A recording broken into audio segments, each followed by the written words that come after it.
Hare Krishna, welcome to the special class on Ekadashi. Today is part 2. So, Om Namo Bhagavate Vasudevaya. Om Namo Bhagavate Vasudevaya. Om Namo Bhagavate Vasudevaya. The last class में असां scientific reason ॾिठो छो एकादशी रखणु खपे. Why should we fast every 15 days? ऐं असां astronomical reason बि ॾिठो कि छो ग्रेन्स ऐं बीन्स न खाइणु खपनि एकादशी वारे ॾींहुं. त अॼु असीं स्पिरिचुअल सिग्निफिकेंस ॾिसंदासीं एकादशी जो. हाणे पुराणनि में हिकिड़ी कथा आहे. जैमिनी ऋषि हो, उन पंहिंजे गुरु वेद व्यास जी खां क्वेश्चन्स पे पुछा कि एकादशी जो मतिलबु छा आहे.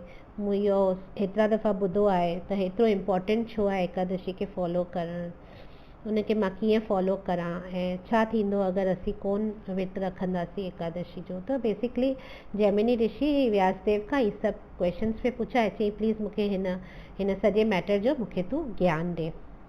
त व्यासदेव चयो कि सही क्वेश्चन्स तो पुछा थई बिकॉज़ तुंहिंजे बहाने अॻियां हली फ्यूचर में ॿियनि खे बि हिननि जा जवाब मिली वेंदा. ऐं पोइ व्यासदेव हिकिड़ी लंबी स्टोरी ॿुधाई, जेका लंबी स्टोरी मूंखे बि एतिरी ख़बर कोन्हे, न को असां एतिरो डिटेल में वेंदासीं. त उन जो स्टोरी जो एसेंस असीं हींअर ॾिसंदासीं ऐं सम्झंदासीं. त व्यासदेव जी ॿुधायो कि भॻवानु विष्णु जॾहिं हुई सॼी सृष्टि ठाहे छॾी क्रिएशन खां पोइ, उनखे हिकिड़ो पर्सोनिफिकेशन ऑफ सिन बि ठाहिणो हो. पर्सोनिफिकेशन ऑफ सिन मतिलबु कि जीअं हर शइ जो हिकिड़ो रूप आहे न, स्वरूप आहे न. जीअं अॼु गंगा आहे त गंगा बि त एक्चुअली गंगा माता आहे न, हू हिकिड़ी आहे माना माता आहे. उन पोइ उहा गंगा जे रूप में वहे थी. तीअं ई हर हिकु जेको देवी देवता आहे न, कंहिंजो पर्सोनिफिकेशन आहे न. त तीअं ई उनखे पाप जो बि हिकिड़ो रूप ठाहिणो हो. त हू पाप जो रूप ठाहिणो हो. त उन खां पोइ हू जेको शास्त्रनि में डिस्क्रिप्शन आहे जॾहिं भॻवानु उहो क्रिएट कयो त केतिरो भयानक हू हो. माना हुन जूं अखियूं, हुन जा नॉस्ट्रल्स, हुन जा कन, हुन जो वात, हुन जो गलो, हुन जो पेट, हुन जूं ॿाहूं, मिड़ई हुन जो हर को बॉडी जो पार्ट हिकिड़े हिकिड़े पाप खे रिप्रेज़ेंट पे कयो. ऐं पाप त भयानक थींदो आहे, त हू पाप पुरुष बि जॾहिं ठही रेडी थी वियो त तमामु भयानक हो. त हाणे क्वेश्चन अचे थो कि भॻवानु विष्णु अहिड़ी पर्सनैलिटी क्रिएट ई छो कई, छाजे लाइ कई. त उनजो जवाबु इहो हो कि विष्णु खे खपंदो हो अहिड़ी पर्सनैलिटी जेको दंड ॾेई सघे जेके उहे पाप कनि था. त हुन पाप पुरुष जी बॉडी जंहिं हुनजो जेको बॉडी जो पार्ट जंहिं सिन खे रिप्रेज़ेंट कंदो आहे, त जेको इंसान उहो पाप कंदो आहे त उहो पाप पुरुष उनखे सज़ा ॾींदो आहे. त ईअं करे पाप पुरुष ठहियो ऐं हू पंहिंजे कम ते लॻी वियो. बिकॉज़ माण्हू त पापी आहिनि, त हुननि पाप पे कया ऐं उन्हनि खे पनिश करण लाइ पाप पुरुष पंहिंजे कम ते लॻी वियो. हिकिड़े ॾींहुं हाणे विष्णु यमराज जे घर वियो. यमराज यू नो न, यमलोक में, उतां पास कयईं ऐं उनखे विज़िट कयईं यमराज खे. त जॾहिं यमराज सां वेठे ॻाल्हियूं ॿोलियूं कयईं विष्णु, त हुनखे ॾाढियूं रड़ियूं वाका ॿुधण आया. Helpless cries, horrible shouts for help, माना तमामु दर्दनाक रड़ियूं. बिकॉज़ यमपुरी आहे न, त हुते त आहे न, पनिशमेंट्स मिलंदियूं आहिनि. त ॾाढो दर्दनाक हो हुते जो सीन. त आख़िर विष्णु त तमामु करुणा में आहिनि, दया में आहिनि. त हुननि जो दिलि में हार्ट मेल्ट थी वियो बेसिकली. त हुन यमराज खे चयो कि छो हीअं मगई दर्द में रुअनि पिया. ही सॼी लीला आहे, असांखे सम्झणो आहे, ही सॼी भॻवान जी लीला आहे. असांखे कुझु न कुझु, मूं तव्हांखे हमेशह ॿुधायो आहे, असांखे कुझु बि भॻवानु हीअं डायरेक्टली कोन ॾींदा आहिनि हथ में. हू लीला जे थ्रू ई, माना it comes into being through a lila. हीअं ई सडनली कोन टपकंदो आहे कुझु बि ॻाल्हि. त विष्णु हुन खां दुखी थी विया ऐं हुननि जे मन जी करुणा आई. त हुन पोइ यमराज विष्णु खे चयईंसि कि तो ही त ही पाप पुरुष क्रिएट कयो आहे. हाणे हू पंहिंजी ड्यूटी करे पियो. तो हुनखे क्रिएट कयो ऐं हुनखे ड्यूटी ॾिनी. हाणे हू पंहिंजी ड्यूटी करे पियो. जिन पाप कया आहिनि उन्हनि खे पनिश वेठो करे. त हाणे हू पनिशमेंट मिली रुअंदा न त छा खिलंदा छा. उहे ई रड़ियूं आहिनि इहे. त विष्णु खे दुखी थी वियो कि दुखी इन सां थियो कि जीव ॾिस न सभु कुझु ॾियण जे बावजूद बि हीअं पाप वेठा कनि। त विष्णु दुखी थी वियो ऐं पाप जे करे हुननि खे हेतिरो भुगतणो थो पए। त Vishnu was feeling very sad about it. त पोइ जॾहिं इहो सभु विष्णु सोचियो पिए अंदर में, हुनजे दिलि में एतिरी करुणा जागी, एतिरी करुणा जागी, त हिकदमि सां छा थियो, हुनजो जेको करुणा हुई न, हुनजी जेका कंपैशन हुई न हुनजे दिलि में, उहा यकदमि हिकिड़ो फीमेल फेमिनिन फॉर्म खणी करे हुनजे बॉडी मां ॿाहिरि निकिती। माना फेमिनिन फॉर्म, फीमेल माना ज़ाल जे रूप में हुनजे हृदय मां उहा करुणा ज़ाल जो रूप खणी करे हुनजे हृदय मां ॿाहिरि निकिती, हुनजे अंदरां हुनजे बॉडी मां बेसिकली। त ॿाहिरि निकिती ऐं हुन अची यकदमि ॿाहिरि चयो कि जेको बि हिन ॾींहुं माना जंहिं ॾींहुं निकिती उन ओॾीमहिल चई अॼोके ॾींहुं, जेको बि हिन ॾींहुं को बि भक्ति भाव जो कमु कंदो ऐं मुंहिंजे भॻवानु विष्णु जी पूजा कंदो, हुनखे सर्व कंदो, मां प्रॉमिस थी करां कि मां हुननि खे हुनजे पापनि मां मुक्त करे छॾंदसि। त इहा ॻाल्हि जीअं ई हुन अनाउंस कई, त देवी हुई न हुन मां निकिती, विष्णु मां, हुनजी करुणा जी देवी बेसिकली, विष्णु मां जेका निकिती। त इहो ॿुधी करे जेके बि उते आसे पासे में पापी हुआ जिन दंड पायो पिए, उन्हनि सभिनी हिकदमि सां भॻवानु विष्णु जो नालो चैंट करणु शुरू करे छॾियो। ऐं जीअं ई हुननि भॻवानु विष्णु जो नालो चैंट करणु शुरू करे छॾियो, इमिजिएटली हू हुतां खां मुक्त थी विया। हू पाप पुरुष जे हथनि मां जीअं त उॾामी विया, मुक्ति थी विया। तेसि ताईं वरी विष्णु हुन खां पुछियो, अरे तूं केरु आहीं, त कंहिं तोखे हिते मोकिलियो आहे? त हुन चई, मां त तुंहिंजी दासी आहियां, मां एक दासी आहियां, वन ऑफ योर सर्वेंट्स, मां तुंहिंजी हिकिड़ी दासी आहियां, एक दासी, एकादासी त संस्कृत में एका थींदो आहे, त एकादासी आहियां, त इन करे मां तुंहिंजी हिकिड़ी दासी आहियां, त इन करे एकादासी थी वियो एकादशी। त हाणे उन ॿुधाईंसि कि तुंहिंजे हृदय जो जेको करुणा आहे, जेका दया करुणा तुंहिंजे अंदरि आहे, त उन तो जॾहिं ही क्राइस ॿुधा सफरिंग सोल्स जा, जेके माण्हू भुगतनि पिया हीअं पंहिंजे पापनि जे लाइ, त उहो ॿुधी करे तुंहिंजे हृदय जी जेका करुणा आहे न, उहा फोर्स कई मूंखे प्रकट थियण लाइ, इन करे मां प्रकट थी आहियां।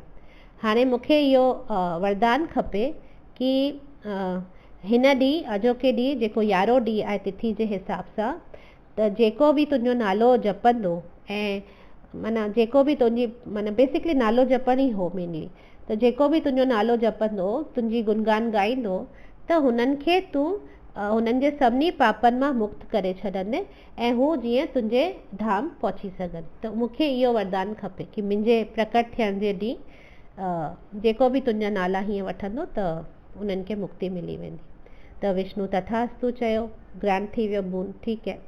हाणे सभु दुनिया जे माण्हुनि खे इहा ॻाल्हि ख़बर पइजी वई आहे। जंहिंखे बि ख़बर पवंदी त उहो मुक्त थियण त चाहींदो न।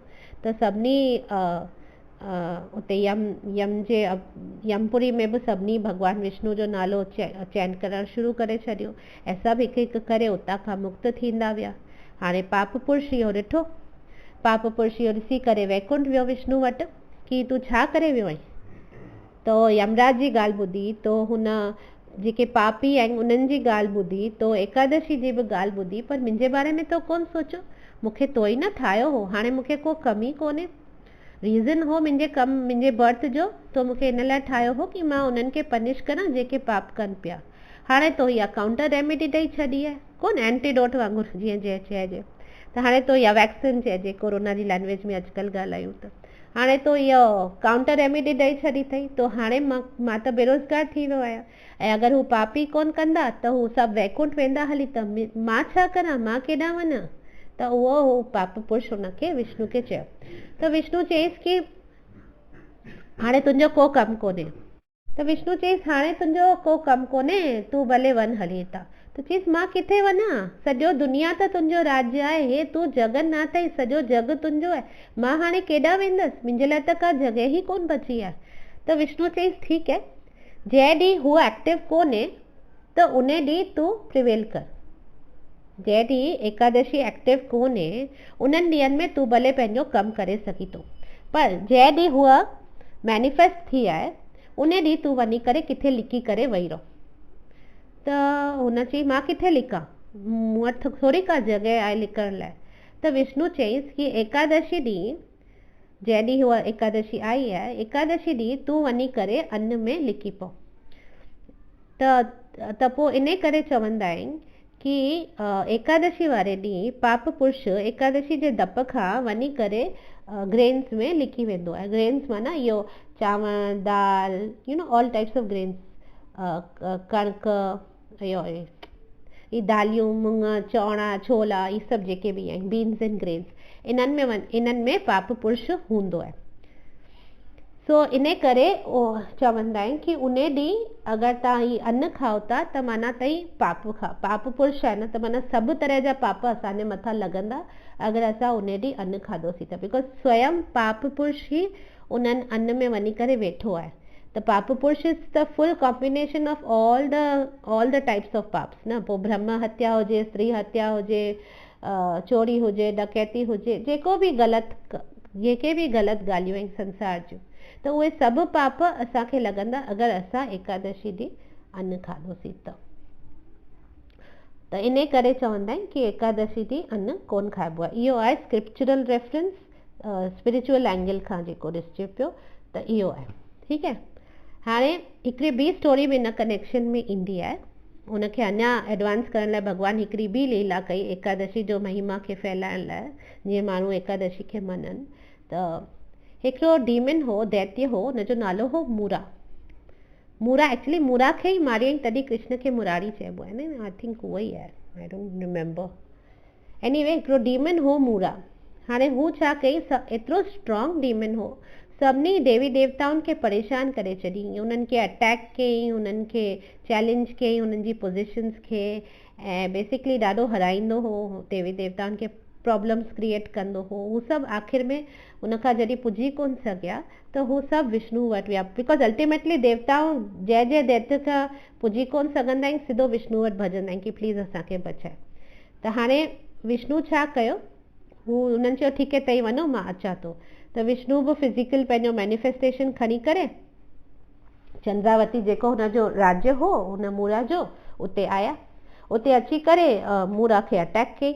त हाणे ही जेको युद्ध विष्णु जो ऐं मूरा जो 1000 साल हलियो, 1000 साल पियो हलियो। हर तरह जा वेपन्स यूज़ थिया, हर तरह जो माना जेको बि थींदा आहिनि सभु तरीक़ा हुननि यूज़ कया। फाइनली हथ सां बि विढ़णु हुननि शुरू करे छॾियो, बिकॉज मूरा एतिरो पावरफुल हो, हुनखे हराइण मज़ाक कोन हो, तमामु पावरफुल हो। त इन करे विष्णु खे बि एतिरा साल लॻी विया हुन सां वॉर करण में, तॾहिं बि हुनखे अञा ताईं डिफीट कोन करे सघियो। ऐं विष्णु जो थोरो पोइ छा थियो, विष्णु खे थोरो ब्रेक खपंदो, basically he got tired and he said I need a break now. त हुन छा कयो, पासे में हिकिड़ी केव्स हुआ, माना बद्रिकाश्रम में, हिमवती में, उते विया हली विष्णु। चयो I need a break from this, because 1000 सालनि खां हुन मूरा खे वेठे मारियऊं न, माना विड़ियऊं हुन सां। त बद्रिकाश्रम में वञी करे हिकिड़े केव गुफ़ा में वञी करे विष्णु आराम करण लॻा। He went off to sleep over there. आराम कंदे कंदे हुनखे निंड अची वई। हाणे मूरा बि ॻोल्हंदे ॻोल्हंदे हुन गुफ़ा ताईं अची पहुतो। हाणे गुफ़ा ते अची पहुतो त शास्त्रनि में घणेई नियम आहिनि कि कंहिंखे कोन मारबो आहे। त उन्हनि मां हिकिड़ो नियम इहो बि हूंदो आहे कि केरु सुम्हियो पियो हूंदो आहे न, त उनखे पोइ हू अगरि सुम्हियल आहे त हुनजे मथां शस्त्र कोन खणबो आहे, उनखे कोन मारण जी कोशिशि कबी आहे, उहो पाप आहे। त उहो माना युद्ध में कोन काउंट थियो वियो हूंदो, उहो ग़लति ॻाल्हि आहे।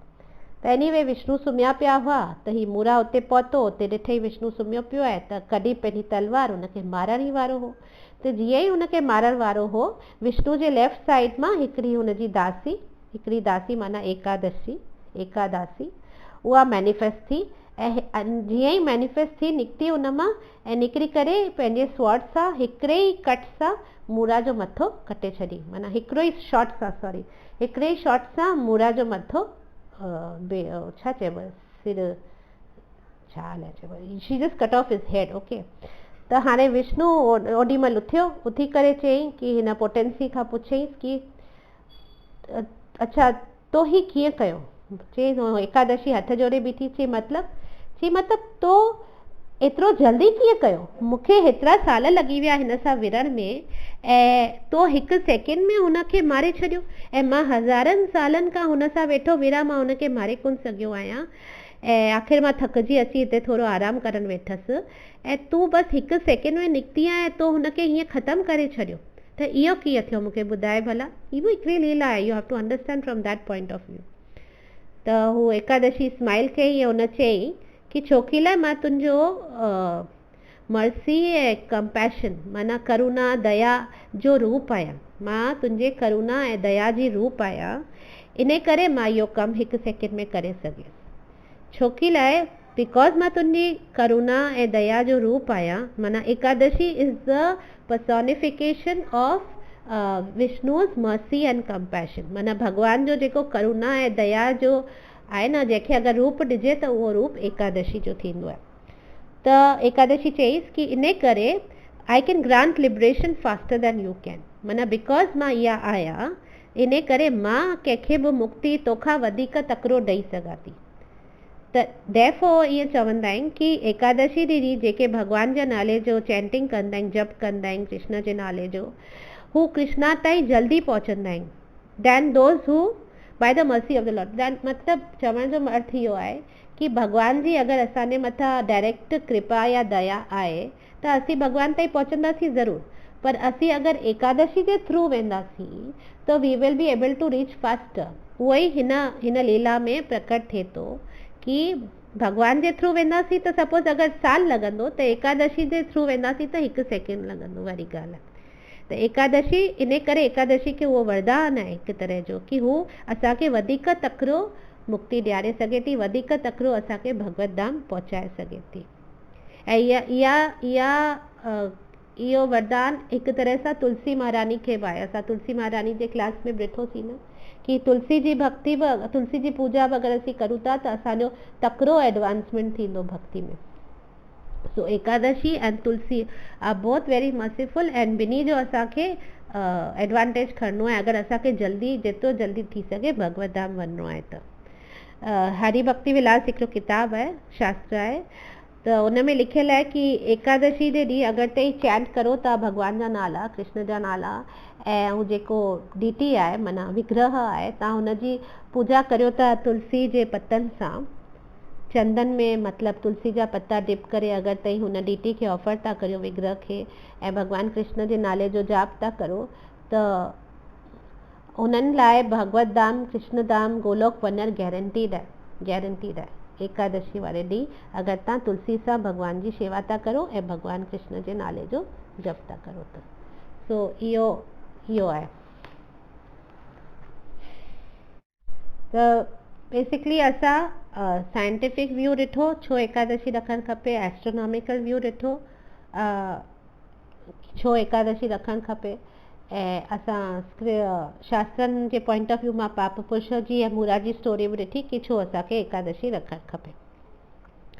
हाणे असांखे हिन एकादशी जा शास्त्रिक रेफरेंसिस ॾिसणा आहिनि। शास्त्रिक रेफरेंसिस, अच्छा, असांजी लाइफ में असीं जेको बि करूं था न असांखे शास्त्रनि जे हिसाब सां करिणो आहे। इहो त हेसि ताईं तव्हांखे सम्झ में अची ई वियो हूंदो, मूं तव्हांखे एतिरा प्रमाण ॾिना आहिनि, एतिरा क्लासिस ॾिना आहिनि शास्त्रनि जी महिमा ते, त हाणे एतिरो त सम्झ में अची वियो आहे कि असांखे जेको बि पंहिंजी लाइफ में करिणो आहे असांखे शास्त्रनि जे अनुसार करिणो आहे। Intelligent people live only that way, ठीकु आहे, इहो बि शास्त्रनि में लिखियलु आहे। जेके बुद्धिमान आहिनि उहे ई इहो कमु ज़रूरु कंदा। त हाणे भागवतम में बि हिकिड़े हंधि माता देवहूति कपिल भॻवान खां पुछो, कपिल देव भॻवान खां, कि साधू केरु आहे। त हाणे इहो माता देवहूति ऐं कपिल देव जो संवाद, हिन माउ पुटनि जो संवाद आहे। हुन में कपिल देव बि भॻवान जा हिकिड़ा इनकारनेशन हुआ। हिननि जो संवाद भागवतम में आहे, उहो बि ॾाढो ब्यूटीफुल आहे। उहो बि कॾहिं चांस मिलियो त हिकु दफ़ो उहो बि डिस्कस कंदासीं। ॾाढो हुन में ज्ञान, एतिरो ज्ञान थो मिले, एतिरो ज्ञान थो मिले। मूं अञा ताईं कंप्लीट कोन कयो आहे उहो, पर जॾहिं बि कंदसि त तव्हां सां शेयर ज़रूरु कंदसि। त भागवतम में जाम स्टोरीज़ आहिनि, like it's like ocean of stories Bhagavatam. So anyway, त उन में हुन पुछईसि माता पंहिंजे भॻवान कपिल देव खां कि साधु केरु आहे। त उनजे जवाब में उनखे घणेई सारा एक्सप्लेनेशन ॾिना, बट सभिनी खां इम्पॉर्टेंट गुण जेको साधु जो ॿुधाई उहो इहो हो कि साधु उहो आहे जेको शास्त्र खे फॉलो थो करे।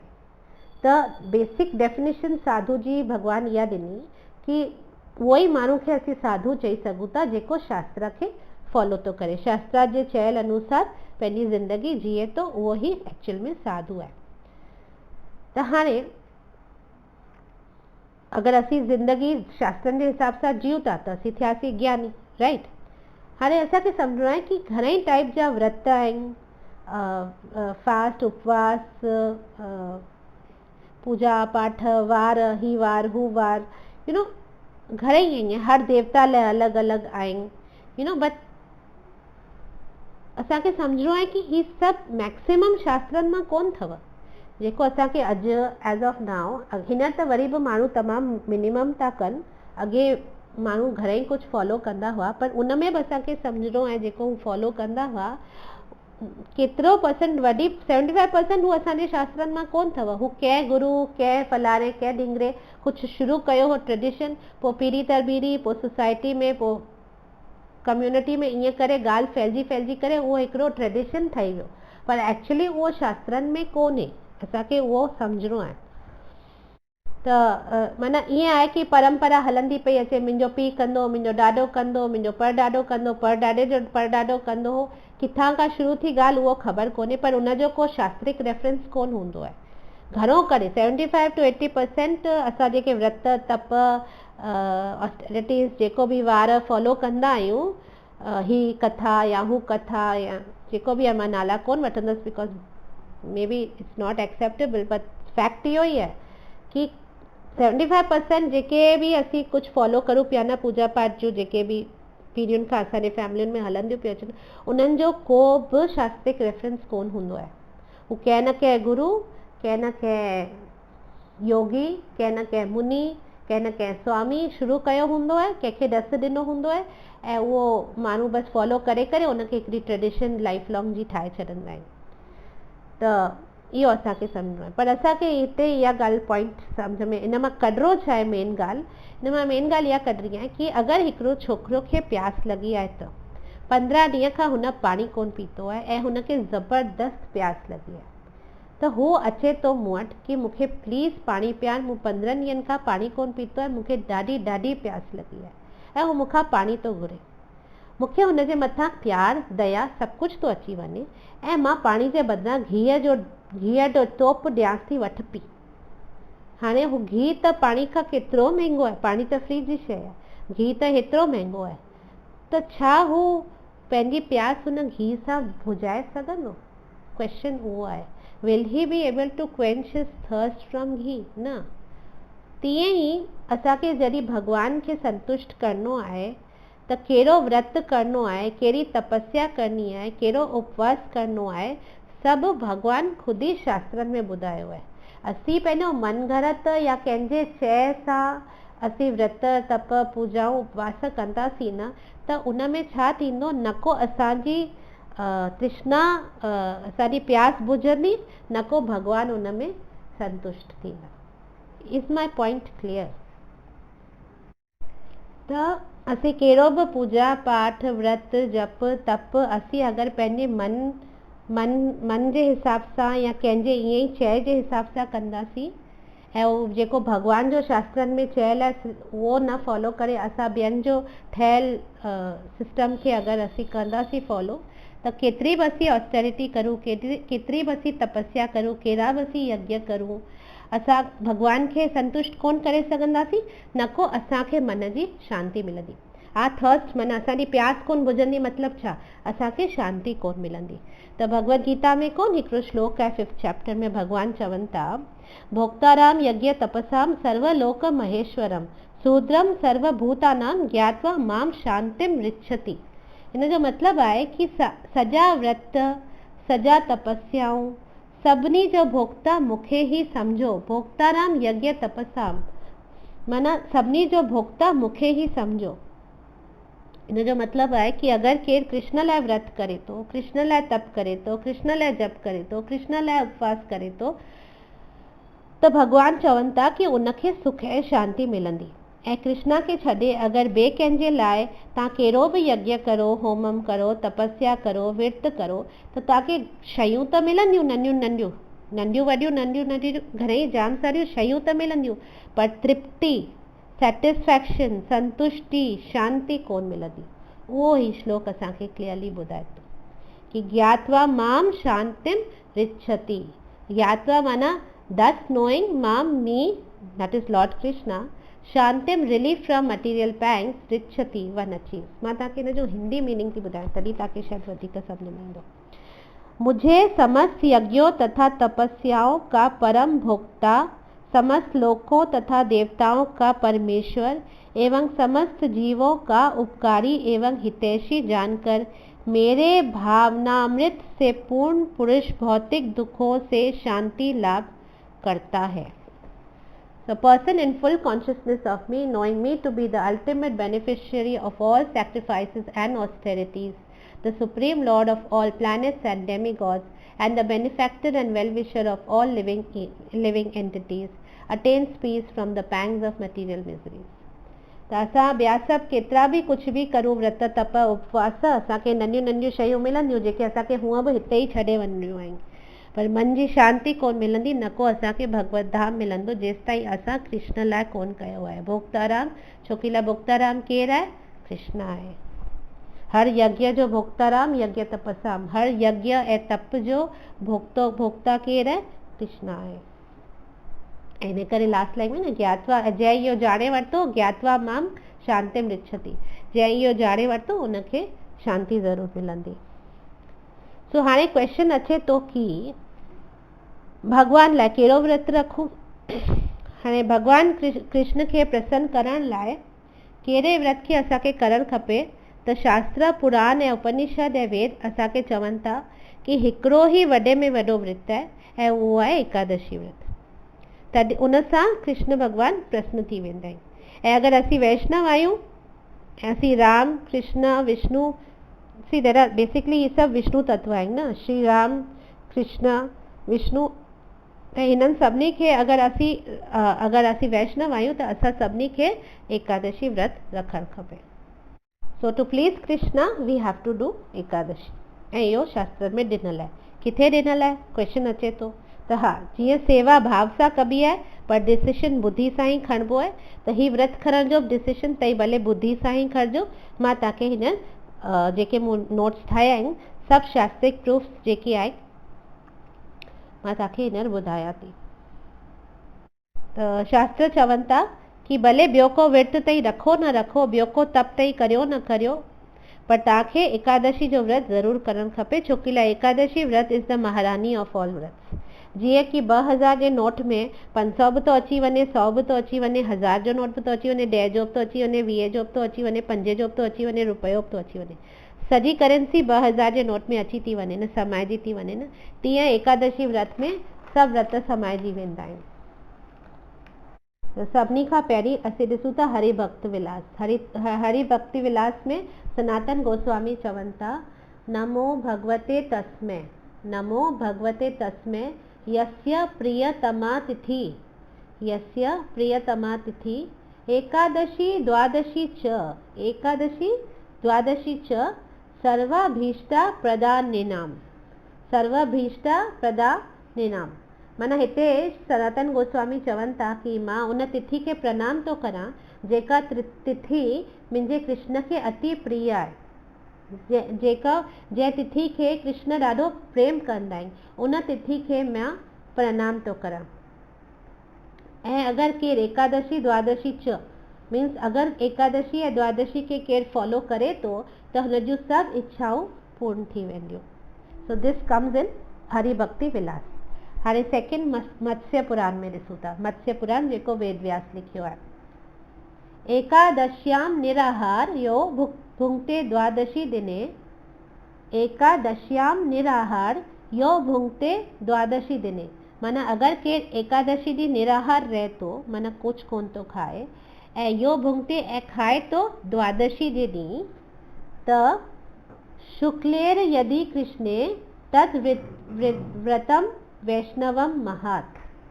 माना भले उहा शुक्ल पक्ष जी हुजे, शुक्लेर यदि कृष्णे, ॿ थींदियूं आहिनि न एकादशी, शुक्ल पक्ष जी ऐं कृष्ण पक्ष जी, उहो हिते चयो वियो आहे। शुक्लेर यदि कृष्णे तद व्रतम वैष्णवम महत। त इहा जेकी तिथि आहे इहा वैष्णवनि लाइ सभिनी खां वॾो व्रत आहे। पोइ भले हू शुक्ल पक्ष में अचे या कृष्ण पक्ष में अचे, वैष्णवनि लाइ इहो तद व्रतम वैष्णवन महात, माना सभिनी खां वॾो विर्त आहे इहो वैष्णवनि लाइ। कहिड़ो? एकादशी। तंहिंखां पोइ अग्नि पुराण ते था अचूं। अग्नि पुराण बि वेद व्यास जो आहे। एकादश्यम न भुंजिते वर्तम एतात्वी वैष्णवाम। त इहो लिखियल आहे कि अहोहा एकादश्यम न भुंजिते वर्ताम एतात्वी वैष्णवाम, माना जेको बि विष्णु खे प्रिय थियण थो चाहे हुनखे एकादशी ॾींहुं अन्न न खाइणु खपे। तंहिंखां पोइ विष्णु स्मृति में लिखियल आहे एकादश्याम न भुंजते कदाचित अपि मानव, कदाचित माना कॾहिं बि। त एकादशी जे ॾींहुं अन्न न खाइणु खपे। एकादश्यम न भुंजते माना एकादशी ॾींहुं असांखे अन्न न खाइणु खपे। कदाचित अपि मानव, तॾहिं ई हू अगरि हू मनुष्य आहे त। बेसिकली हिते विष्णु स्मृति में चवनि पिया कि अगरि केरु मनुष्य आहे त हुनखे एकादशी ॾींहुं अन्न न खाइणु खपे। तंहिंखां पोइ अचूं था स्कंद पुराण में। Skanda Purana is like the biggest, you know, almost 80,000 verses are there, very very famous, very important Purana. इहो थोरो ॾुखी ॻाल्हि आहे, डाइजेस्ट कोन थी थिए, पर सच आहे। मातृह पितृह चैव भातृ गुरुः, मातृह पितृह चैव भातृह गुरुः, माना माँ खे मारण वारो, मातृह माना माँ का हनन करने वाला, पितृह माना पिता जो हनन करने वारो, माना माँ जो, पीउ जो, भाउ जो, गुरु खे जेको किल करे थो या मारे थो, माना उन सां जेको पाप कंहिंखे लॻंदो आहे ओतिरो ई पाप लॻंदो आहे अगरि केरु एकादश्यात यो भुंजते विष्णु लोक छुटो भवे।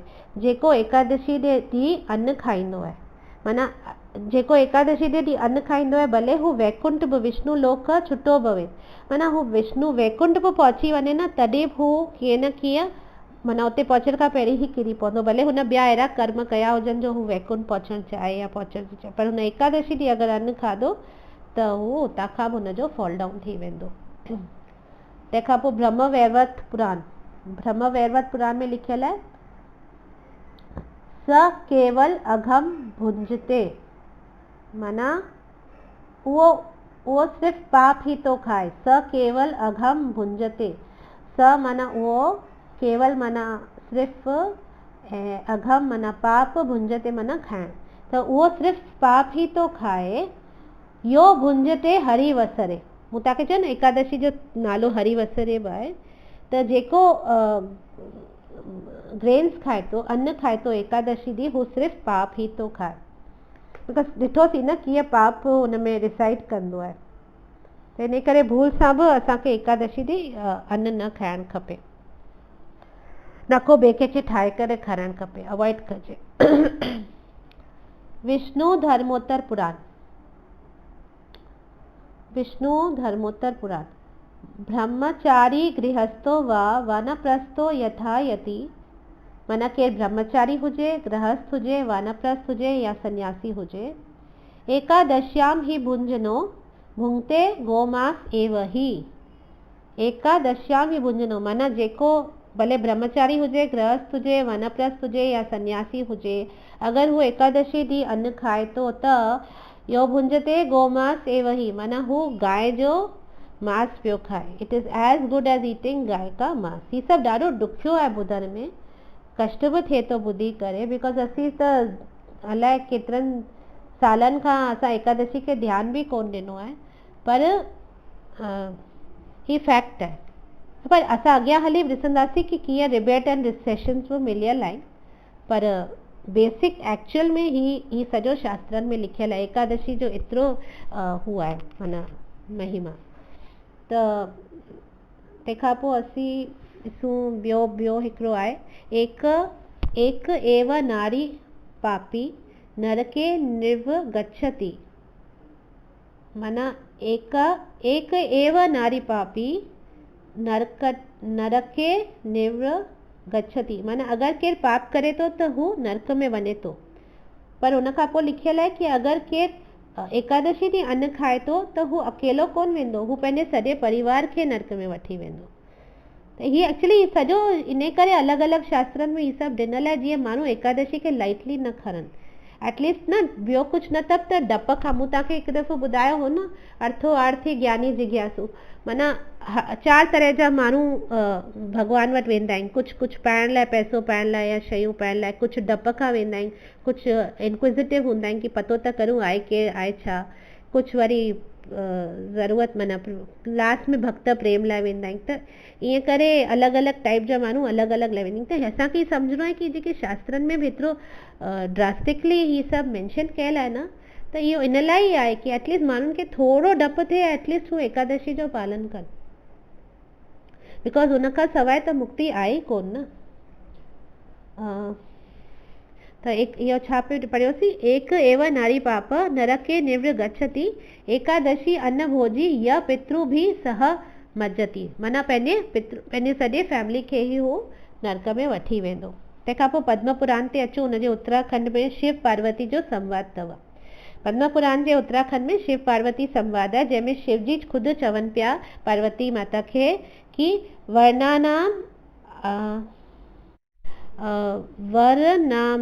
वर्णानाम अश्रनामश्च स्त्रियश्च वरवरिणी एकादशी उपवस्तु कर्तव्यो न अर्थ संशय। हाणे इहो शिवजी पार्वती खे चवनि पिया कि एकादशी जो उपवास करणु असांजो कर्तव्य आहे, असांजो धर्म आहे, ऐं न अर्थ संशय, माना इन में को डाउट ई कोन्हे, इन में को डाउट ई कोन्हे कि एकादशी जो उपवास करणु असांजो कर्तव्य आहे, असांजो धर्म आहे। ऐं तंहिंखां पोइ त महाभारत में ॾिनल आहे, महाभारत में हा इहा ॻाल्हि असांजे कम जी ॾिनल आहे कि अगरि ज़रूरत आहे कंहिंखे, केरु पेशेंट आहे या केरु तकलीफ़ में आहे या केरु नथो उपवास करे सघे या हुनखे मजबूरी में खाइणो थो पए, त हू हुनखे एज़ अ दवा करे खाए, हुनखे भोगण जी इच्छा सां न खाए उन ॾींहुं, कि हा मुंहिंजी मजबूरी आहे, अगरि मां कोन खाईंदसि त मुंहिंजी बॉडी सही कोन रहंदी या मुंहिंजो प्राण निकिरी वेंदा। त उहो दवा सोचे करे अगरि केरु उहो भाव सां खाए थो त उहो अलाउड आहे। त उहो महाभारत में ॾिनल आहे कि इहो भोगण जी इच्छा खां कोन ठाहिणो कि भले माना मूंखे अॼु तकलीफ़ आहे या मां बीमार आहियां या डायबिटिक आहियां या मूंखे कुझु प्रॉब्लम आहे ऐं मूंखे खाइणो ई आहे, त इहो कोन सोचे करे खाइणो कि अॼु मूंखे छा वणंदो, मां ही छा ठाहे करे खां, मूंखे अॼु ही खाइण ते इच्छा पई थिए। उहे सभु भावनाऊं न मन में हुअणु खपनि। भावना इहा खणणु खपनि कि मिड़ई कुझु बि खां, एटलीस्ट मूंखे पंहिंजे बॉडी खे फिट रखिणो आहे, इन करे मां दवा जे रूप में रोटी खे खां पियो। त उहो अंदरि जी बेसिकली भाव, भॻवान त भाव बि ॾिसंदा आहिनि, भाव ई एक्चुअली ॾिसंदा आहिनि। पोइ ही सभु ॿाहिरियूं ॻाल्हियूं आहिनि, ॿाहिरियूं ॻाल्हियूं त एक्चुअली असांखे ट्रेन करण लाइ आहिनि, मेन असांजे भाव खे शुद्ध करिणो आहे। ऐं भाव जो शुद्ध असीं चाहींदासीं डायरेक्टली असीं पंहिंजो भाव शुद्ध करूं, उहो असीं कोन करे सघंदासीं। असांखे इहे ॿाहिरियूं ॻाल्हियूं करे करे ई आस्ते आस्ते असांजा भाव शुद्ध थींदा। So all these are things are interconnected. Anyway, Bhavishya Purana ते अचूं त एकादश्याम निराहारो यो भुंक्ते द्वादशी दिने न स दुर्गतिम आपनोति न नरकानि च पश्यति, माना पर्सन हु fast on Ekadashi and Yeats on Dwadashi he does not C नरक और दुर्गति। एकादश्याम निराहारो यो भुंक्ते द्वादशी दिने, माना एकादशी ॾींहुं जेको निराहार रहियो ऐं हुन द्वादशी ॾींहुं जंहिं रोटी खाधी, न सा दुर्गतिम आपनोति न नरकेन च पश्यन्ति, न हू नरक ॾिसंदो न हुनजी का दुर्गति थींदी। तंहिंखां पोइ गरुड़ पुराण, द फेमस गरुड़ पुराण जेको असां सभिनी खे ख़बर आहे। ओके, त एक्चुअली गरुड़ पुराण खे मरण खां पोइ ॿुधण सां मतिलबु कोन्हे न, जीअरे ॿुधजे त असीं हुनखे अप्लाई कंदासीं त पोइ असांखे डायरेक्ट मुक्ति मिलंदी आहे, पोइ ही गरुड़ पुराण जी ज़रूरत बि कोन पवंदी, जीअरे ई एक्चुअली असांखे गरुड़ पुराण जी ज़रूरत आहे। त गरुड़ पुराण में लिखियल आहे कि एकादशी व्रतम भक्तिया यत करोति नर सदा, माना हर इंसान खे एकादशी जो व्रत रखणु खपे। एकादशी व्रतम भक्तिया यत करोति नर सदा, सदा माना हमेशा एकादशी जो व्रत रखणु खपे। स विष्णु लोक व्रजंती यति विष्णु स्वरूपताम, माना अगरि केरु एकादशी खे फॉलो करे थो त हू विष्णु लोक खे पहुचे थो ऐं हुनखे विष्णु जो रूप बि मिलंदो, माना विष्णु जो जेको बॉडी फॉर्म आहे न, ओड़ो रूप बि हुनखे मिलंदो ऐं हू विष्णु लोक में पहुचंदो अगरि केरु एकादशी हमेशा रखे थो त, सदा। इहो गरुड़ पुराण थो चए। ऐं असीं ॾिसंदा त आहियूं न, जेको अॼु कंहिंजी डेथ थींदी आहे त अॼु कंहिंजी डेथ थींदी आहे घर में, त पोइ जॾहिं हू 12 ॾींहं सॼो संस्कार करे पोइ लास्ट में कोन अछूत वठाईंदा आहियूं असांखे, हू छा संकल्प वठाईंदा आहियूं कि एकादशियूं ताईं केतिरियूं रखंदा हुन लाइ, हुन जीव लाइ। 12 महीना हुनजो ट्रैवल पीरियड हूंदो आहे न, असां श्राद्ध वारे क्लासिस में ॾिठोसीं कीअं। त संकल्प वठाईंदा आहिनि कि तव्हां हुनखे एकादशी रखी हुनखे पंहिंजो फल ॾियो त हुननि खे स्मूथ सेलिंग थिए, बेसिकली हुननि जो ट्रैवल ईज़ी थिए, हुननि खे मुक्ति मिले, त उन्हनि लाइ एकादशियूं रखाईंदा आहियूं। त मुंहिंजो क्वेश्चन आहे कि असीं मरण खां पोइ ॿियनि खां एकादशियूं रखायूं, तंहिंखां छो न जीअरे असीं एकादशियूं रखूं त असांखे ऐं ॿियो केरु कीअं भाव सां थो रखी सघे थो, कोन थो रखी सघे, असांखे कुझु ख़बर कोन्हे, त छो असीं उहो कमु ॾेई वञूं असांजे पुठियां माण्हुनि खे कि तई असां लाइ एकादशियूं रखो। असीं पाण ई पंहिंजे लाइ छो न गोलोक जो रस्तो ठाहियूं, छाजे लाइ न असीं पंहिंजी मुक्ति जो रस्तो पाण ई ठाहियूं, असीं ॿिए जे आधीन छो रहूं इन ॻाल्हि लाइ। त इन करे एकादशी रखणु तमामु ज़रूरी आहे।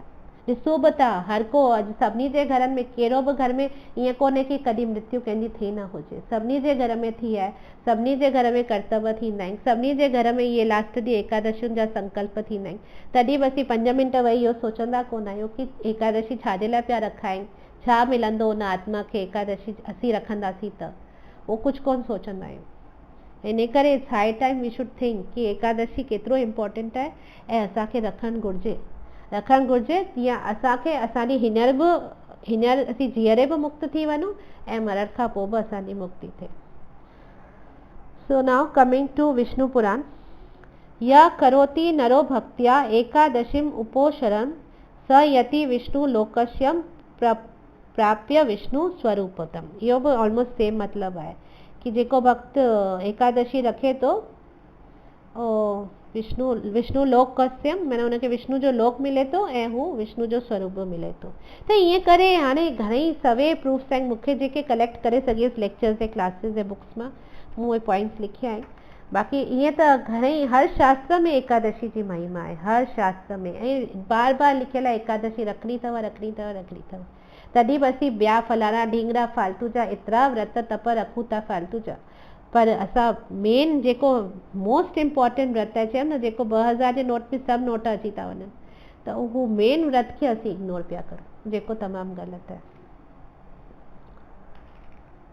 हाणे लास्ट में असीं हिकिड़ी स्टोरी सां कंक्लूड कंदासीं, बिकॉज़ ऐं पोइ मूंखे लॻे थो टाइम थी वेंदो। So we'll conclude with one story from Skanda Purana. Ramayan जी टाइम जी स्टोरी आहे स्कंद पुराण में, उन खां पहिरीं जी माना। त हिकिड़ो राजा हो रुक्मांगद, सूर्यवंशी राजा हो। त हुनखे तमामु सुठो राजा हो, फेमस राजा हो, सुठो राजा हो। त हुनखे हुनजी पैलेस में गार्डन्स त हूंदा ई आहिनि राजाउनि खे। हुनजो जेको गार्डन हो न, तमामु ब्यूटिफुल गार्डन हो, तमामु वेल मेंटेन्ड, ऐं तरह तरह जा गुल, एतिरा वञा गुलनि जी वैरायटियूं हूंदियूं हुयूं, ऐं एतिरी ख़ुशबू हूंदी हुई उन्हनि गुलनि में कि हुननि जी सुगंध ख़बर अथव स्वर्ग ताईं वेंदी हुई। हाणे गुलनि जी ख़ुशबू केतिरो वधि में वधि असीं पासे में हूंदा आहियूं त एतिरी थोरी थोरी ईंदी आहे, नक ताईं खणी ईंदा आहियूं, वरी थोरी वधीक ईंदी आहे, पर हुनजे जेको राज्य जो जेको गार्डन हो, हुनजे गुलनि जी ख़ुशबू स्वर्ग ताईं वेंदी हुई। त स्वर्ग में त अप्सराऊं बि थींदियूं आहिनि। त हाणे ऐं उन्हनि में हेड अप्सरा उर्वशी हूंदी हुई, जेका हेड अप्सरा हूंदी हुई सभिनी खां ब्यूटिफुल, त उहा उर्वशी हूंदी हुई। त ईअं करे हाणे इन सुगंध वेंदी हुई स्वर्ग ताईं। त पोइ हू छा कंदियूं हुयूं, राति जो ईंदियूं हुयूं, राति जो अची करे हू गुल वुल इंजॉय करे पटे करे ऐं सूंघे करे, माना बेसिकली उन्हनि खे इंजॉय करे पोइ वरी गुल खणी सभु स्वर्ग वेंदियूं हली हुयूं। त रोज़ु राति जो ईअं हुननि करणु शुरू कयो, गुल खणी, बिकॉज़ हुनखे ॾाढो अट्रैक्ट कंदा हुआ ई राजा रुक्मांगद जे गार्डन जा गुल। त हिकिड़े ॾींहुं राति जो आयूं वरी एज़ यूजुअल डेली वांगुरु, त आयूं त सभिनी गुल चूंडिया खयूं ऐं वञणु शुरू कयूं।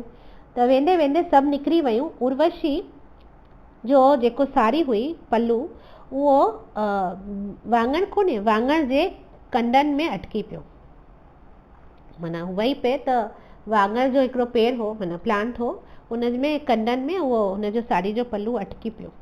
त हाणे अटकी पियो, हाणे वाङण खे एक्चुअली ॾिसजे शास्त्रनि जे अनुसार त वाङण हिकिड़ो तमोगुनी या रजोगुनी वेजिटेबल आहे। माना वाङण जो जेको पेड़ थींदो आहे न, पोइ अलाए कहिड़े कारण सां मूंखे उहो पतो करणो पवंदो, पर इहो ॿुधायल आहे कि वाङण इज़ तमोगुनी ऐं रजोगुनी। त बिकॉज़ हू त हुन टाइम, हींअर कलयुग जी ॻाल्हि कोन्हे, हू त उन टाइम जी ॻाल्हि हुई, त हर कंहिं ॻाल्हि जो ॾाढो वॾो ई कुझु महत्व हूंदो हो। त हिन जी सारी बिकॉज़ हुन तमोगुनी वन में अटकी पई या छा लीला हूंदी इहा बि हिकिड़ी, त हू अटकी पई, त हुन में छा थियो, बिकॉज़ हुनजो कॉन्टेक्ट हिकिड़े तमोगुनी या रजोगुनी शइ सां थियो, त हुनजो जेको बि पुण्य हो न उर्वशी जो, सॼो पुण्य ख़तम थी वियो। See we have to understand that घणेई दफ़ा असीं इहे स्टोरियुनि खे विश्वास कोन कंदा आहियूं। मूंखे बि अॻे ईअं ई थींदो हो, घणेई दफ़ा घणेई एक्सेप्टेबल कोन हूंदियूं हुयूं मूंखे स्टोरियूं, पर असांखे सम्झणो आहे कि हिकिड़ो त ही शास्त्रनि में ॾिनल आहे त ही सही आहिनि, पर एनीवे अगरि हू कोन बि आहिनि त असांखे इहो सम्झणो आहे कि को न को स्टोरी असांखे कुझु लेसन ॾियण लाइ आहे, माना या ठाही वई आहे या एक्चुअल में ईअं थियो हो, जेको बि आहे कुझु बि आहे न, it is a example to give us अॼु स्कूल में कीअं मॉरल स्टोरीज़ पढ़ंदा आहियूं, त स्टोरी हूंदी इन लाइ कि असीं हुन मां मॉरल कढी सघूं। त इन करे असांखे कहिड़ी बि ॻाल्हि खे न स्ट्रेच न कढणु खपे, न को असांखे पंहिंजो दिमाग़ दौड़ाइणु खपे कि ही सही आहे कि ग़लति आहे, ईअं थोरी थियो हूंदो, ईअं थोरी थींदो आहे, उहो सभु असांखे कॉन्टेम्पलेशन कोन करिणो आहे वेही करे। बिकॉज़ असां अगरि उन सही ग़लति जे चक्कर में पइजी वेंदासीं न, त असां जेको असांखे मूल कढिणो आहे या असांखे जेको मॉरल कढिणो आहे या असांखे जेको एसेंस कढिणो आहे उन ॻाल्हि मां, असांखे छा सिखिणो आहे इन ॻाल्हि मां, उहो असीं कढी कोन सघंदासीं ऐं हिन फालतू जे ॻाल्हि में असांजो दिमाग़ पियो घुमंदो। इन करे कुझु बि शास्त्रिक ॻाल्हि ॿुधबी आहे न, शांती सां वेही ॿुधबी आहे ऐं अंत में हुनजो मूल छा निकितो असांखे उहो खणी करे उहो पंहिंजी लाइफ में अप्लाई करिणो आहे। इन करे वधीक दिमाग़ जा घोड़ा कोन दौड़ाइणा आहिनि फालतू। हा ऑफकोर्स हर ॻाल्हि जो असांखे साइंटिफिक रीज़न खपे, लॉजिक खपे, बैकिंग खपे, पर जिते ही कथाऊं ऐं पास टाइम्स ऐं स्टोरीज़ ईंदियूं आहिनि न, त उते असांखे पंहिंजो थोरो डाउट बि जेको अचे थो त उनखे असांखे दॿाइणु घुरिजे। बिकॉज़ असांखे ॾिसणो आहे कि स्टोरी कहिड़ी बि आहे, असांखे उन मां असांखे उनजो मूल खणणो आहे, उनजो एसेंस खणणो आहे। पर ख़ैर ही त हिस्ट्री आहे, हिस्ट्री मां ही निकितल आहे, त ही त ग़लति हूंदी कोन। एनीवे मां जनरली तव्हांखे ॿुधायां पई इहा ॻाल्हि, त हाणे ही अटकी वियसि त हिनजो छा थियो, हिनजो सॼो पुण्य समाप्त थी वियो। भले ही ॻाल्हियूं अॼुकल्ह कोन थींदियूं पर उन्हनि युगनि में थींदियूं हुयूं। So we have to believe this. त उनजो सॼो पुण्य ख़तमु थी वियो रजोगुण ऐं तमोगुण जे कॉन्टेक्ट में अचण सां, ऐं हू इन करे वापसि स्वर्ग वञी कोन सघे। बिकॉज़ पुण्य सां ई न माण्हू स्वर्ग पहुचंदो आहे। त अगरि पुण्य ख़तमु थी वियो त तव्हांखे वापसि हिन मूं तव्हांखे अॻे सम्झायो न, अगरि असांजा पुण्य थिया, असां पुण्य जमा कया, पोइ असांजी डेथ थी वई, त पुण्यनि जे वजह सां असांखे स्वर्ग मिलियो। पर जीअं ई असां उहो अकाउंट ख़ाली करे छॾियो, पंहिंजो इंजॉय करे वरितो, जेतिरो बि असांखे बैलेंस मिलियो हो पुण्यनि जो, असां उहो बैलेंस यूज़ करे छॾियो, त वापसि असांखे हिते धरती ते ई किरिणो पवंदो, वापसि जनमु वठिणो पवंदो धरती ते। त हाणे ही जेका उर्वशी आहे हिन जा पुण्य ख़तमु थी विया, त ही वापसि वञी कोन सघी स्वर्ग, उते रहिजी वई। पोइ जेको हिन रुअणु शुरू कयो, चवंदा आहिनि न छा, शिरे पुण्यम मृत्यु लोकम विश्यंती, माना जीअं ई पुण्य ख़तमु थींदा आहिनि, क्षीण थींदा आहिनि, माना ख़तमु थींदा आहिनि, माण्हू खे वापसि मृत्यु लोक में अचिणो पवंदो आहे। त हीअ उर्वशी त रुअणु शुरू करे छॾियो कि सुबुह थींदी, ही मनुष्य मूंखे हिते ॾिसंदा ऐं पोइ मूंसां अलाए छा छा कंदा, because she was very beautiful, very very beautiful, every one wanted to enjoy her. त हू त भॻवानु हुआ, वरी हुननि जा रेगुलेटेड हुआ, हिते त माण्हू हुनजे मथां टुटी पवंदा, हुनखे लॻो। त हू ॾाढो दुखी थी जाम रुअणु लॻी। त मुंहिंजो छा पोस्टमार्टम कंदा, छा कंदा, you know, because she was after all an alien न, हू ॿिए लोक मां आई हुई। त ॾाढो परेशान थी करे ॾाढो ज़ोर ज़ोर सां रुअणु लॻी। हाणे सुबुह जो ही जेको राजा आहे मॉर्निंग वॉक लाइ पंहिंजे आयो, त जॾहिं मॉर्निंग वॉक लाइ आयो त हुनखे रुअण जी आवाज़ ॿुधणु आई, त हुन पासे वियो त ॾिठई कि हूअ हिकिड़ी माई रोए पई, ॾाढी ब्यूटिफुल, माना अप्सरा वांगुरु ई हुई, अप्सरा त एक्चुअल में हूअ हुई, त रोए पई। त हीअ बि ॾिजी वई कि हाणे मूंखे अलाए छा कंदो, ही माण्हू अचे पियो त पर यू नो फर्स्ट अखर राजा जी वात मां छा निकितो, मां तूं छो पई रोई। इहो असांजो इंडियन कल्चर हो, इहो असांजो इंडियन संस्कृति हुई कि माना पंहिंजी वाइफ खां सवाइ जेके बि फीमेल्स आहिनि न सोसाइटी में, उनखे मां करे एड्रेस करिणो आहे। माना इवन असांजे इस्कॉन में बि न माना सभिनी लेडीज, सभिनी फीमेल खे माता जी ई चवंदा आहिनि, पोइ भले पाण खां वॾी हुजे, पाण खां नंढी हुजे, केर बि हुजे, सभिनी खे माता प्रभुपाद रूल ठाहियो कि माता जी ही चवणो आहे। बिकॉज भले छा थींदो न, आख़िर चई चई करे मन में बि आस्ते आस्ते उहा भावना अची वेंदी आहे। भले असीं ॿाहिरां खां माता जी चऊं पर अंदर में असांखे उहा फीलिंग न अचे, असांखे उहा ॾाढी अट्रैक्ट करे माई या जेको बि आहे, असां ॿाहिरां माता जी पिया चऊं, पर चई चई करे आख़िर में उहो भाव अची ई वेंदो आहे। त असांजो मन कॾहिं पोल्यूट कोन थींदो, कॾहिं ख़राबु कोन थींदो। त इन करे सभिनी जेंट्स खे प्रभु जी चवंदा आहिनि, लेडीज़ खे माता जी चवंदा आहिनि। त सभिनी प्रभु जिन खे रूल आहे कि तव्हांखे कहिड़ी बि लेडी खे माता जी चवणो आहे। त जीअं उहो आस्ते आस्ते उहो भाव पैदा थी वञे, सिर्फ़ु पंहिंजी वाइफ खे छॾे एवरी वन एल्स इज़ माता जी। त हिन राजा जे मुंहं मां बि निकितो, मां तूं रोई छो पई, छा थियो? त उर्वशी थोरो रिलैक्स थी वई कि त मूंखे मां पियो चए। त चईंसि कि हीअं पंहिंजी सॼी स्टोरी ॿुधाईंसि। त चईंसि कि ठीकु आहे, हाणे मां छा थो तुंहिंजी मदद करे सघां? चई प्लीज़ मूंखे स्वर्ग वापसि मोकिल न। त चईंसि मां कीअं मोकिलां?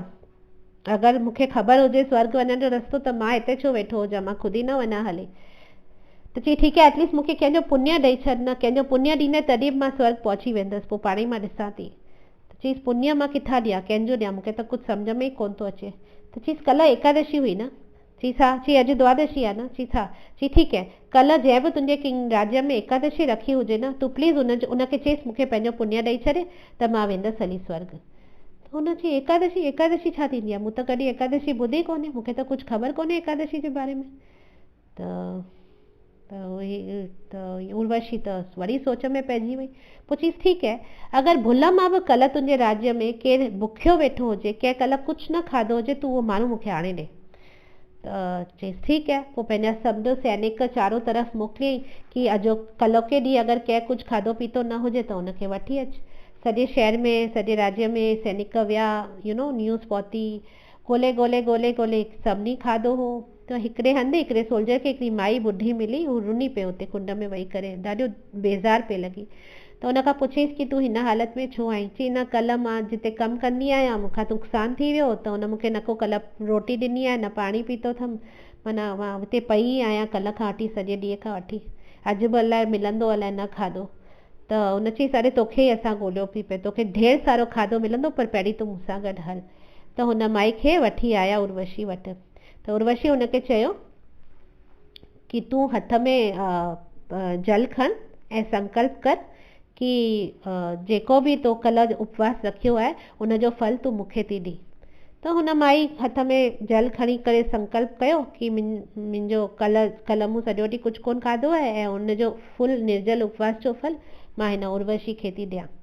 त जीअं ई हुन उहो चयो न, उर्वशी हिकु सेकेंड में स्वर्ग वई हली। हुन जीअं ई इहो चई पाणी छॾियो न संकल्प जो, त उर्वशी हिकु सेकेंड में स्वर्ग पहुची वई।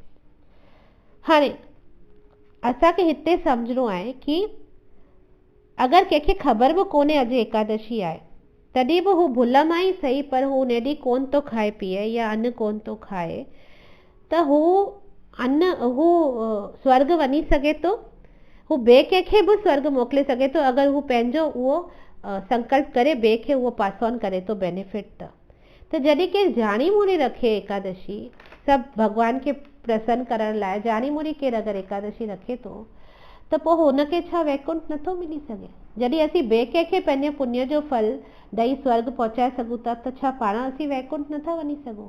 जॾहिं असीं बिना सोचे सम्झी भुल मां बि एकादशी रखी था छॾूं ऐं उनजो फल अहिड़ो थो मिले कि माण्हू स्वर्ग थो पहुची वञे, त छा असीं जाणी मोड़ी रखी करे वैकुंठ नथा पहुची सघूं?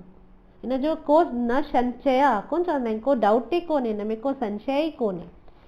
त इहो ॾिसी करे राजा पंहिंजे तॾहिं खां रूल लागू कयो कि मुंहिंजो सॼो प्रदेश एकादशी हाणे रखंदो। लॉ कोन थींदो, लॉ पास करे छॾियईं कि कंपलसरी आहे सभिनी खे एकादशी रखणी आहे। ऐं पोइ कथा ईअं ईअं करे अॻियां वञे थी ऐं संभव अचे थो कि सॼो राज्य ई कंपलसरी एकादशी रखंदो ऐं सॼो जो सॼो राज्य रुक्मानगढ़ जो वैकुंठ खे वियो हली।